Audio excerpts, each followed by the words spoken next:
The Syrian Arab Army carries out qualitative operations against mercenary terrorists' hideouts, inflicting heavy losses on them. Russia reiterates rejection of any UN resolution that justifies interference in Syria.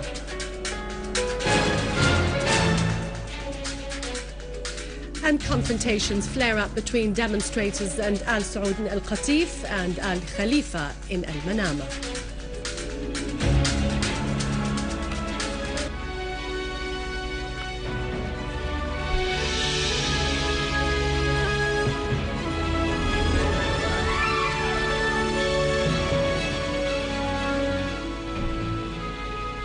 Good afternoon, welcome to our news bulletin. I'm Dani Nizam, sitting in for Ala Ibrahim.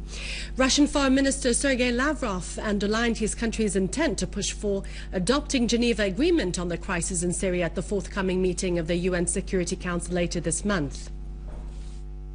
We affirmed to the U.S. Secretary of State Hillary Clinton that we will call on the Security Council to adopt Geneva Agreement, Lavrov said.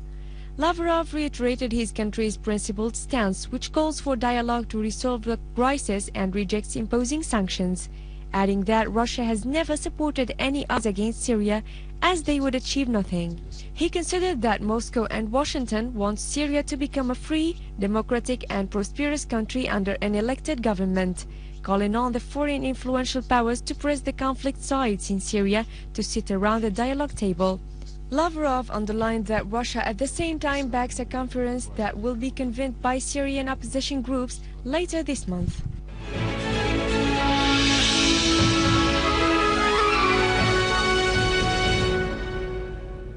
In Aleppo, Syrian armed forces carried out qualitative operations against terrorists' hideouts, inflicting heavy human and material losses on them. The terrorists launched 2 mortar bombs targeting the Mar Mishal and the monastery of Nunis in al-Aziziyah neighborhood in Aleppo, causing material damages to the 2 buildings. The armed forces confronted the terrorists who tried to attack the Midan police station in Aleppo, killing tens of them. Within the same context, the armed forces also targeted the bases and hideouts of the armed terrorist groups in Bustan al-Basha area, inflicting heavy losses upon them. The armed forces killed tens of terrorists in the Qasd al-Harami area, and the armed forces units confronted the armed terrorist groups, which were trying to enter into Aleppo from the Bayadin area, inflicting heavy losses upon their members. A unit from the armed forces also eliminated a group of terrorists in the Maysar area, and the engineering units dismantled a number of explosive devices that were planted by terrorist groups in the local market in the Saif ad-Dawla area. The clashes also erupted among the terrorists in the Saif ad-Dawla area after many fled of fear of the armed forces, leaving behind their weapons. The armed forces raided a basement in the Saif ad-Dawla neighborhood, and they discovered a field hospital inside there with medicine and medical equipment and oxygen cylinders, in addition to respiratory devices that were stolen from the public and private hospitals. A unit from the Syrian armed forces headed to Al-Tadamun neighborhood and other nearby neighborhoods amid warm welcome from the people living there. The armed forces chased the armed terrorists who fired mortars on al-Yarmouk camp, killing and injuring a number of civilians, and opened fire on ambulances. For its part, the Popular Committee al-Yarmouk camp in Damascus underlined that the massacre perpetrated by the armed terrorist groups at the camp resulted in the death of 10 martyrs in an attempt to punish the Palestinians for rejecting to take part in the conspiracy that targets Syria.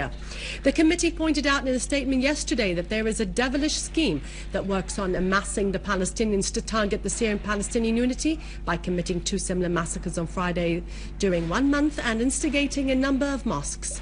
The committee added that these terrorist groups are killing and terrorizing the Palestinian refugees in Syria and imposing a strike on shops. 6 civilians and law enforcement members yesterday were killed and several others injured when a booby-trapped electric bicycle exploded near Al-Rukniya Mosque in Ruknuddin neighborhood in Damascus. A source at the governorate said that the bicycle went off when the worshippers were leaving the mosque.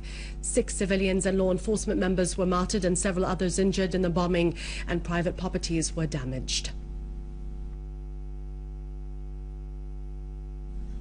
A booby-trapped car yesterday exploded in front of the Justice Palace and Ministry of Information buildings on Mazzeh Highway in Damascus, causing material damage. News correspondents said that the blast triggered fire in a number of cars there and destroyed the facade of many residential buildings and shops.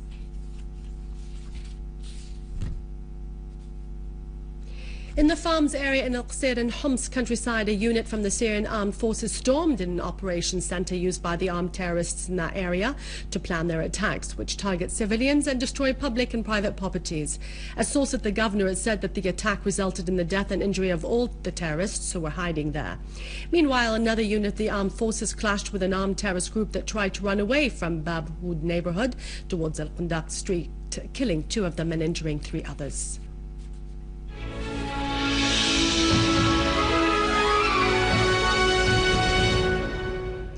Syria's Grand Mufti Dr. Ahmed Badruddin Hassoun and Greek Orthodox Patriarch Assistant Bishop Luke Al-Khouri called Syrian communities in Russia and independent countries to join efforts to defend the country.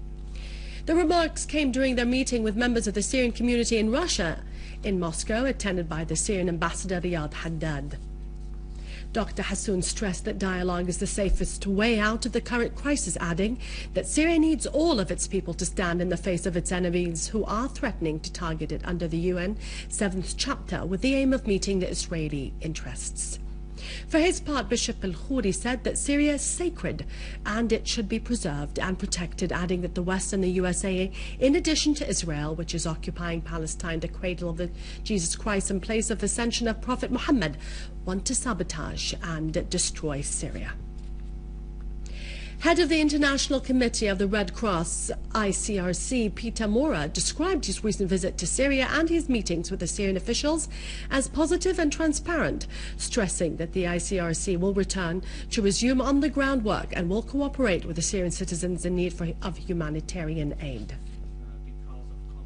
In a press conference held in Geneva on Friday, Mora said that his talks in Damascus focused on the humanitarian issues, describing them as transparent that emphasized the importance of enhancing humanitarian aid amid the current crisis in Syria.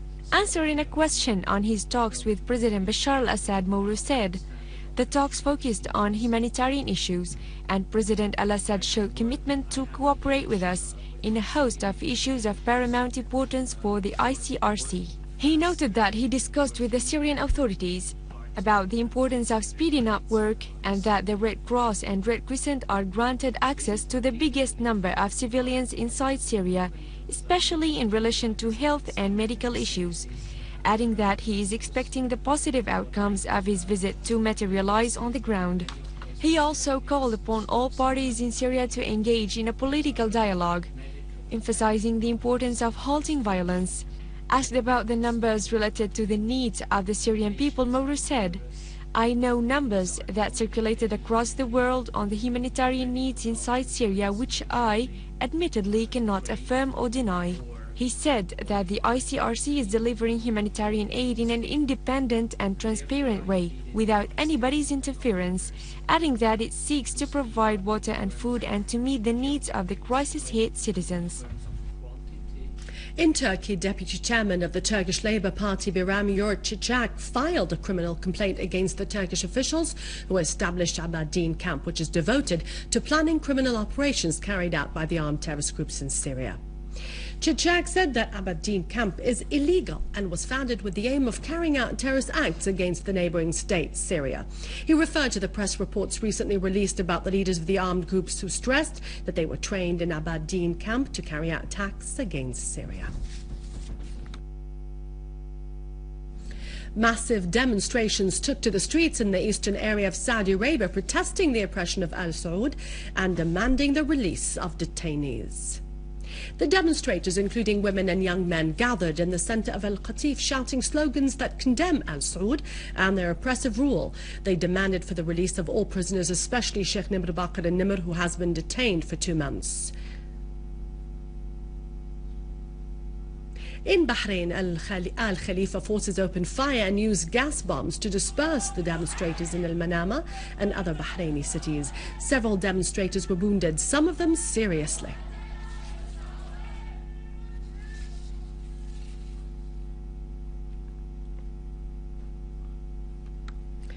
And now it's over to Khalid Saqbani with the economic news. But for more information, you can visit our website, syriaonline.sy. God bless you and God bless our beloved Syria.